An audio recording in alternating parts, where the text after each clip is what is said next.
Bonjour, je me présente, Sahb El-Houla, professeur de sciences physiques au lycée Orba de Kérouan. Aujourd'hui, on va étudier un cours de chimie, thème les amines aliphatiques, pour les élèves du 4e année, filière sport, sous la direction de l'inspecteur principal, M. Slah Mokni. Tout d'abord, les objectifs de cette leçon. Donc, à la fin de cette séance, l'élève sera capable de définir une amine, ensuite de distinguer entre les trois classes d'amines, puis il doit nommer les amines. Enfin, on va citer les propriétés chimiques des amines. Donc, commençons par la définition d'une amine. Donc, pour la molécule d'ammoniac, un atome d'azote est lié à 3 atomes d'hydrogène. Donc, si on remplace un atome d'hydrogène, ou bien 2 atomes d'hydrogène, ou bien 3 atomes d'hydrogène par des groupes alkyles, on obtient une amine. Donc, c'est quoi une amine? Une amine est un composé organique azoté qui dérive de l'ammoniac NH3 par remplacement d'un, de 2 ou de 3 hydrogènes par des groupes alkyles. Connaissant la masse molaire d'une amine, on peut déterminer sa formule brute. La formule générale d'une amine s'écrit CnH2n plus 3 N. On va voir quelques exemples d'amines aliphatiques. Pour l'exemple 1, on remplace un seul hydrogène de la molécule d'ammoniac par un groupe méthyle, d'où la formule brute de cette molécule est CH5N. Pour l'exemple 2, on a remplacé 2 atomes d'hydrogène de la molécule d'ammoniac par 2 groupes méthyle, d'où la formule brute de cette molécule est C2H7N. Dans l'exemple 3, on a remplacé 3 atomes d'hydrogène de la molécule d'ammoniac par 3 groupes méthyle, d'où la formule brute de cette amine est C3H9N. Et dans le dernier exemple, on a remplacé les 3 atomes d'hydrogène de la molécule d'ammoniac par 2 groupes méthyle et un groupe éthyle, d'où la formule brute de cette molécule est C4H11N. On passe maintenant aux 3 classes d'amines.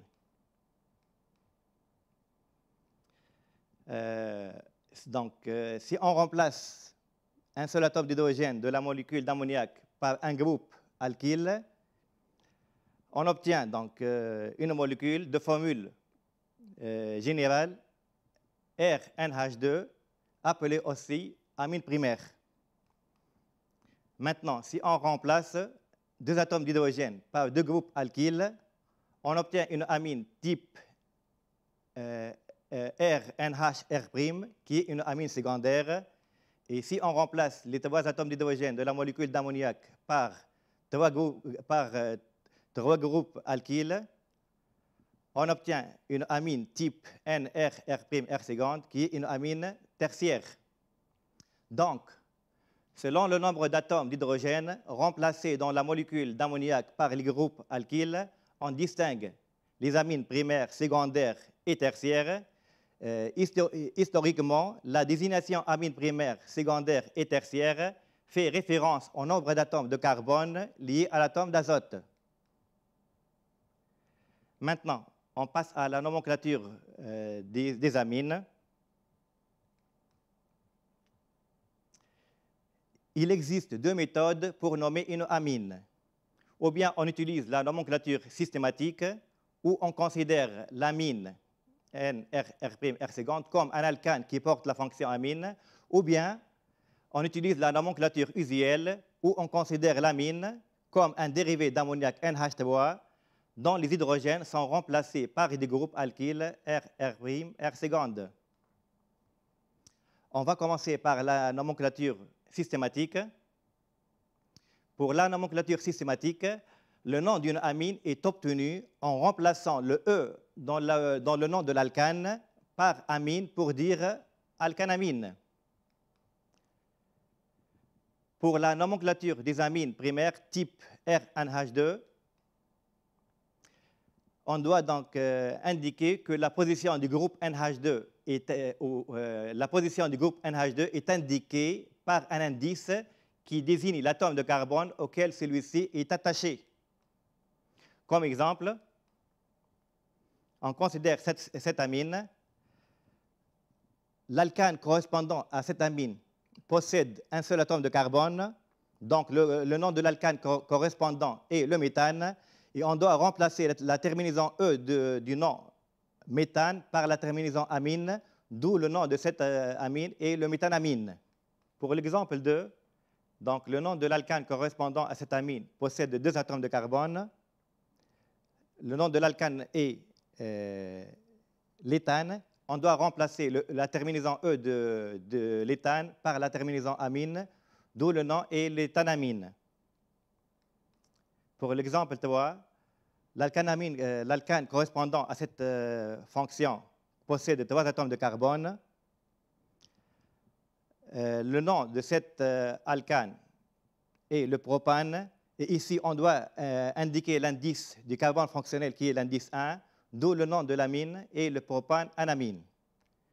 Pour le dernier exemple, l'alcane correspondant à cette fonction possède 3 atomes de carbone, d'où le nom du propane de amine. Maintenant, pour les amines secondaires ou tertiaires, le nom de l'amine est obtenu à partir du nom de l'alkanamine de base correspondant à la chaîne carbonée la plus longue, de R, R' ou R seconde, précédé du ou des noms de l'autre groupe considéré comme substituant, cité dans l'ordre alphabétique à la suite de la lettre N, et on doit indiquer que la lettre N doit être écrite en italique. Maintenant, on passe à la nomenclature des amines secondaires ou bien amines type RNHR'. Donc, le nom de cette amine est déterminé à partir du nom de l'alkanamine de base, correspondant à la chaîne carbonée la plus longue. Dans ce cas-là, l'alkanamine de base possède un seul atome de carbone, donc c'est le méthane. Donc, l'alkanamine de base est le méthanamine. Ce nom doit être précédé du nom du groupe alkyle, qui est ici le groupe méthyle, précédé aussi de la lettre N, d'où le nom est le N-méthylméthanamine. Pour l'exemple 2, l'alkanamine de base correspond à 2 atomes de carbone, donc son nom est l'éthanamine, précédé du groupe méthyle, précédé de la lettre N, d'où le nom est le N-méthylamine. Pour l'exemple 3, l'alkanamine de base correspondant possède 3 atomes de carbone. On doit indiquer donc l'indice du carbone fonctionnel ici, qui est l'indice 2. Donc, le nom de l'alkanamine de base est le propane de amine, précédé du nom du groupe méthyle, précédé de la lettre N, d'où le nom final de cette amine est le N-méthylpropane de amine. Donc, dans le dernier exemple, on constate que l'alkanamine de base possède 3 atomes de carbone. Le carbone fonctionnel ici est d'indice 2. On constate qu'il y a un groupe méthyle sur le carbone numéro 2, d'où le nom de l'alkanamine de base est le 2-méthylpropane de amine. Donc, le nom de cette amine, il doit être donc précédé par le groupe méthyle sur N. Donc, d'où le nom final de cette amine est le N-méthyl 2-méthylpropane de amine. Maintenant, on passe à la nomenclature des amines tertiaires de type N, R, R', R seconde. Donc, tout d'abord, on doit choisir l'alkanamine de base. Ici, donc, cette alkanamine de base possède 2 atomes de carbone. Donc, le nom de cette alkanamine de base est l'éthanamine. On constate ici qu'il y a 2 groupes alkyles sur N, qui sont le groupe méthyle et le groupe éthyle. Et on doit donc insister qu'on doit respecter l'ordre alphabétique, d'où le nom de cette amine est le N-éthyl, N-méthyléthanamine. Dans l'autre exemple, l'alkanamine de base correspondant possède 3 atomes de carbone et le carbone numéro 2, c'est le carbone fonctionnel. Donc, le nom de l'alkanamine de base est le propane de amine, et on constate qu'il y a 2 groupes méthyle sur N, d'où le nom de cette amine est le NN-diméthylpropane de amine. On passe maintenant à la nomenclature usuelle.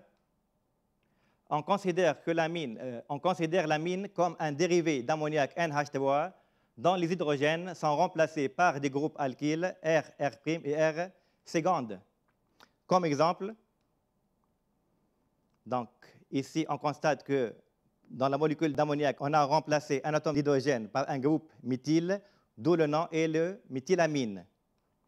Pour l'exemple 2, on remplace deux atomes d'hydrogène par deux groupes méthyle, d'où le nom est le diméthylamine. Pour l'exemple 3, on a remplacé trois atomes d'hydrogène par trois groupes méthyle, d'où le nom est le triméthylamine. On passe maintenant donc, à la réactivité chimique commune des amines aliphatiques. Tout d'abord, l'ionisation dans l'eau. Donc, cette expérience est réalisée dans les mêmes conditions. Donc, d'après cette expérience, on constate que la lampe brille fortement avec la solution aqueuse d'amine qu'avec la solution aqueuse d'ammoniac. Donc, d'après ces expériences, on constate que les solutions aqueuses d'amine conduisent le courant électrique mieux que la solution aqueuse d'ammoniac. Donc, elles contiennent des ions. L'équation de la réaction d'ionisation d'une amine dans l'eau s'écrit sous cette forme-là. La double flèche indique que cette réaction n'est pas totale, qui est une réaction limitée. Donc, les amines réagissent avec l'eau et donnent, suivant une réaction limitée, des solutions ioniques. Exemple, C2H5NH2 plus H2O, double flèche, donne C2H5NH3 plus OH moins. Maintenant, on passe à l'action des amines sur le BBT. Donc, soit une solution aqueuse d'amine, initialement incolore. Qu'est-ce qu'on va faire? On va ajouter quelques gouttes de BBT. On constate que la solution, elle, bleuit. Donc, cette solution a un caractère basique. Donc, les amines sont des bases. Une solution aqueuse d'amine bleuit en présence de quelques gouttes de BBT. On passe maintenant aux réactivités chimiques spécifiques des amines aliphatiques. On va commencer par l'action sur l'acide nitreux HNO2. Avec une amine primaire réagit avec l'acide nitreux pour donner le diazote N2, de l'eau H2O et un alcool. Cette réaction est totale et donne comme produit le diazote, l'eau et un alcool, ROH. Exemple, donc le méthanamine réagit avec l'acide nitreux pour donner le diazote, de l'eau et de méthanol, donc selon cette réaction. Maintenant, avec une amine secondaire. Une amine secondaire réagit avec l'acide nitreux pour donner le N-nitrosamine et de l'eau. Cette réaction est totale et donne comme produit de l'eau et un nitrosamine, qui est un liquide jaunâtre peu soluble dans l'eau. Comme exemple, donc le diméthylamine plus l'acide nitreux donne un N-nitrosamine et de l'eau. Maintenant, avec une amine tertiaire, aussi une amine tertiaire réagit avec l'acide nitreux pour donner un sel d'alkyle ammonium ou bien un nitrite d'alkyle ammonium. Cette réaction aussi est totale et donne des sels d'alkyle ammonium. Comme exemple,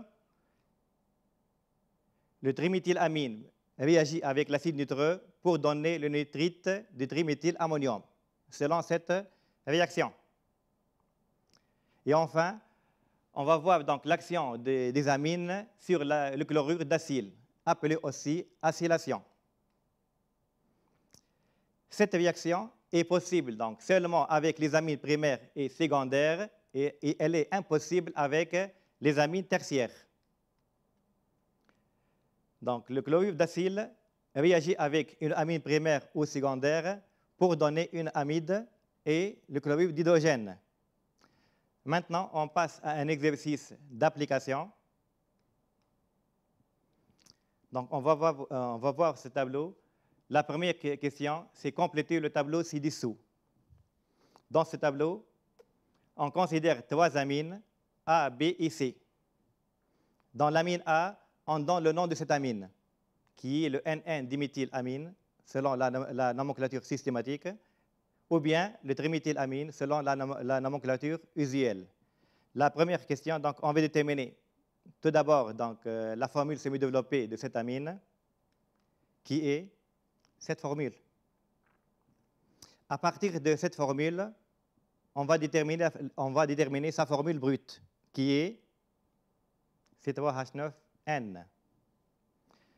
Pour l'amine B, on donne sa formule brute. Donc, tout d'abord, on va déterminer sa formule semi-développée, qui est CH3NH2. Ensuite, son nom, qui est le méthanamine ou la méthylamine. Pour l'amine C, on donne sa formule semi-développée. Donc, à partir de sa formule semi-développée, on va déterminer sa formule brute, qui est C3H9N, et ensuite son nom, qui est le N-méthyléthanamine ou le méthyléthylamine. La question 2. Précisez parmi ces 3 amines les 2 amines isomères. Justifiez la réponse.